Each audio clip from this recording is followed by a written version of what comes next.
სახელითა მამისათა და ძისათა და სულისა წმინისათა. ამინ. ჩვენთან არის ღმერთი. დიდება და მადლობა ღმერთს დღევანდელი ძირვისათვის. ყველას მოგილოცავთ ჯართამაღლების დღესასწაულს და ორიოდე სიტყვით ჯერ ისტორიულ მხარეს შევეხებით რაც იყო და შემდეგ უკვე მის სულიერ და ყველაზე მთავარ მხარეს როგორც რისთვისაც არის ასე იგი თითოეული მოვლენა. ისტორიულად ასე იყო ეს. თქვენ იცით რომ პირველ 3 საუკუნის განმავლობაში ქრისტიანობა იდევნება როგორც იტყვიან ცეცხლითა და מחვილით. ქრისტიანობა დღესაც იდევნება, განა არ იდევნება.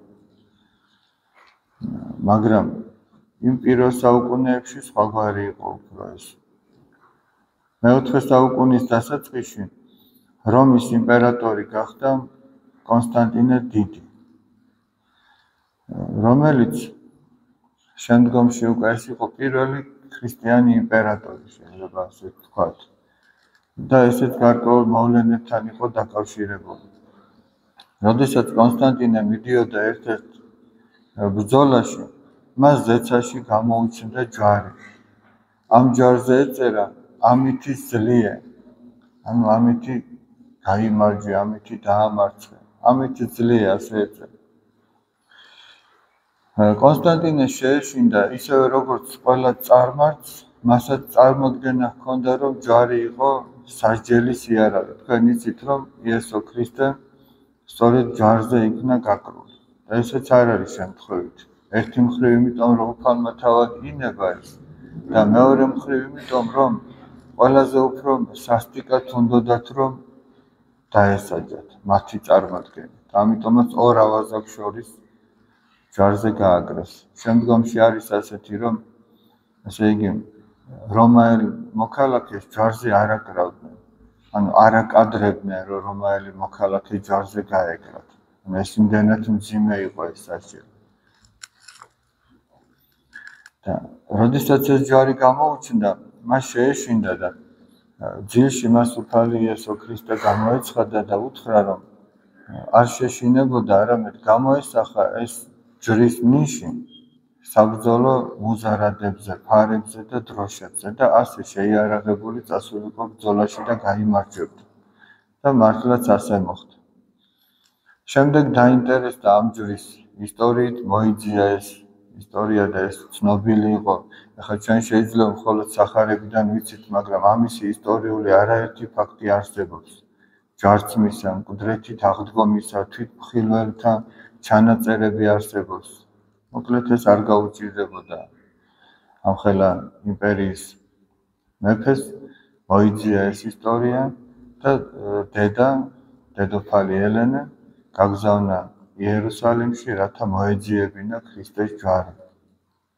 და მღვდელმთავართან დააბარა წერილი გაუგზავნა, სადაც თხოვდა რომ შეწეოდნენ, მიხმარებოდნენ მის დედას, ელენე დედოფალს.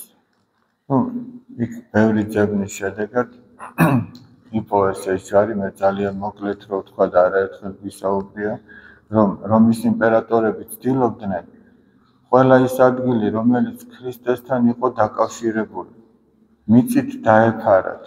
ესეც ეშმაკის ჩანაფიქრია თავისთავად, რომ ადამიანს დაავიწყოს ყველა ის სიკეთე, რაც მას ღმერთმა გაუკეთა. დაეფარათ მიწით და სწორედ ასე იყო დაფარული ის ადგილებიც, ის ჯვარცმის ადგილიც, რომელიც ერთ-ერთ ებრაელ კაცს შემდგომში, როგორც უკვე მოინათლა მართლმადიდებლად კვირიაკეს, მანამდე კი იუდა ერქვა იმ კაცს. ოღონდ ეს იმ იუდაში არ უნდა აგვერიოს ქრისტე რომ გაგიდა. ის პირველი საუკუნეა, ეს მეოთხე საუკუნე. მესამე საუკუნის ბოლო მეოთხეს დასაწყისი. მან გადმოცემით იცოდა ის ადგილი, ის თხემის ადგილი, სადაც ხდებოდა ხოლმე ეს ჯვარცმა და დაახლოებით მიანიშნა და აჩვენა რომ გათხარეს, თქვენ იცით რომ იპოვეს 3 ჯვარი აი აქ ზემოთ რომ წარწერა არის, ხედავთ იესო ნაზარეველი მეუფე ურიათა დღევანდელ სახარებაში ჩვენ ამოვიკითხეთ, ეს პილატემ დაწერა. მას ეუბნებიან, არა, ეგრე კი არ დაწერო, არამედ როგორც მან თქვაო, რომ მე ვამბობ, რომ მე ვარ იესო ნაზარეველი მეუფე ურიათაო და არაო პილატემ თქვა, როგორც დავწერე, აქაც ღვთის განგებულება იყო თავისთავად. სამ ენაზე რომაულად, ბერძნულად, ებრაულად იყო ეს წარწერა და სინამდვილეში ეს წარწერა ქრისტეს კეთდებოდა ხოლმე. აი, რის გამოც იქნა ჯარცმული ადამიანი, ის ცნობა იყო ფაქტიურად. და კი არანაირი დანაშაული არ არის თავისთავად ცხადი. თუმცა რომ იპოვეს ეს ჯვრები, ეს ფიჩარი ავარდნილი იყო როგორც ჩანს და ამით ვერ მიხვდებოდნენ თუ ისი რომელი იყო ქრისტეს ჯვარი და არის ასეთი გადმოცემა, რომ მიცვალებული მიყავდათ, მიასვენებდნენ და ერთ-ერთი ჯვრის შეხებისას მიცვალებული მკვდრეთით აღდგა. ერთ-ერთი ადამიანი განიკურნა კიდევ იქ. ამით დაასკვნეს, რომ ეს უეჭველად ქრისტეს ჯვარი იქნებოდა, იმიტომ რომ ესეთი რამე შეუძლებელია, რომ მომხდარიყო სხვა შემთხვევაში. მით უმეტეს წარმოედგინეთ, წარმართები არიან და რას უყურებენ ესე იქ, რომ ეგეთი რამე რო არ მომხდარა საერთოდ. შემდეგ უკვე დამთავართან ერთად ითხოვეს, რომ აღემაღლებინათ ეს ჯვარი, რომ ყველა შეძლებოდა, რომ თაყვანი ეცადეს, სწორედ ეს უკავშირდება ჯვართამაღლების დღესასწაულს, ქრისტეს ჯვრის მოძიება, მისი აღმართვა და მისი თაყვანის ცემა. თქვენ იცით, რომ დიდ მარხვაში ერთ-ერთი კვირა, მესამე კვირა დიდი მარხვისა, სწორედ არის ჯვრის თაყვანის ცემის კვირა. ისიც იმიტომ და ახლაც იმიტომ აღინიშნება ეს, რომ ეკლესიამ თითოეულ ადამიანს შეახსენოს თავისი პირადი ჯვარი. არა მხოლოდ ის ჯვარი, რომელიც გულზე უნდა ეკეთოს, ნაკურთხი ჯვარი და ეს არ არის სამკაული და ეს არის ჩვენი მფარველი. არამედ ის ჯვარი, სულიერი ჯვარი, რომელიც თითოეულმა უნდა იკრიფთოს თავისი სულის გადასარჩენად. ქრისტემ აიტანა თავისი ჯვარი გოლგოთაზე და ჩვენ ამითი მოგცა გზა სულის გადარჩენისა. თითოეულმა ჩვენგანმაც უნდა აიტანოს თავისი ჯვარი. ჯვარში იგულისხმება ერთი მხრივ ჩვენი განსაცდელები, ჩვენი ტკივილები, რომელიც შემთხვევით არავის არაფერი არ მოსდის. და სამყაროში თუ ადამიანს ღმერთისას წამს, ყოველგვარი შემთხვევითობა გამორიცხული. ყველაფერს რაღაცა მიზეზი აქვს. ყველა საქმეს თავისი შედეგი აქვს. ისე რომ შემთხვევითობა სრულიად გამორიცხული. ამიტომ ის ტკივილი, ის განსაცდელი, რაში ჩვენ აღმოჩნდებით ხოლმე, ეს მოწეულია ჩვენს თავზე, რათა ადამიანს სულის გადარჩენაში მიეხმაროს. სხვადასხვა მიზეზები აქვს ამას. თუმცა ამის კვლევაძიებას ადამიანი რომ შეუდგება, შეიძლება თავიდაბოლო ვერ გაუგოს, რატომ რისთვის. მაგრამ თუ ადამიანი ამ ყველაფერს საკუთარ თავს აბრალებს, მაშინ ის სწორ გზაზე დგას. და თუ თავის ტკივილში, თავის განსაცდელში გარდა საკუთარი თავისა ვინმეს აბრალებს, ეს ცხადია, რომ იმ გზას აცდა, რაც არის მაცხოვნებელი. და ყველა სხვადასხვა სიდიდის, სიმძიმის, სხვადასხვა გარემოების ჯვარი მიეცა ამ წუთის ოფერში, მაგრამ თითოეულმა უნდა ატაროს ეს ძალიან დიდი მოთმინებით. უნდა ატაროს, ასე იგი, თამდაბლობით, არა სიამაყით, არამედ თამდაბლობით, მორჩილებით ღვთისა და ეკლესიისა. და უნდა ატაროს, ესე იგი, მონდომებით, ისე კი არა, რომ დღეს შეასრულოს თავისი საქმე და ხვალ მიაგდოს. არამედ გულმოდგინედ უნდა აკეთოს, ესე იგი, იმ ჯვარში გარდა განსაცდელებისა იგულისხმება ჩვენი მოვალეობები, ჩვენი პასუხისგებლობა. ადამიანი არ არის უპასუხისგებლოდ შექმნილი, ადამიანს გარკვეული პასუხისგებლობები აკისრია ღვთის წინაშე, ადამიანების წინაშე, თავისი ოჯახის თუ სამშობლოს წინაშე. ყველა იმ ადამიანის წინაშე ზოგთან პირდაპირ და ზოგთან ირიბად მისთანაც საერთოდ ჩვენ შეხება გვაქვს ან საერთოდ არა გვაქვს შეხება. ამიტომაც ადამიანმა უნდა იფიქროს არა იმაზე, რომ როგორი მძიმეა მისი ჯვარი და რა რთულია, არამედ იმაზე, რომ როგორ მოიძიოს ის ძალა, რითიც ამ ჯვარს ატარებს. ეს არის ძალიან მნიშვნელოვანი და წმინდა ეგნატე ბრიანჩანინოვი ასეთ რამეს ამბობს. თუ ესე იგი ადამიანის პირადი ჯვარი გარდაიქმნა ქრისტეს ჯვრად, ეს ჯვარი მისთვის შემსუბუქ ხდება. ახლა როგორ უნდა გარდაიქმნას? გახსოვთ თქვენ მარჯვნივ მყოფი ავაზაკი რას ეუბნაოდა მარცხნივ მყოფს, რომელიც გმობდა უფალს და ეუბნაოდა შენ თუ ქრისტე ხარ, იხსენი შენი თავი ჩვენც გვიხსენი.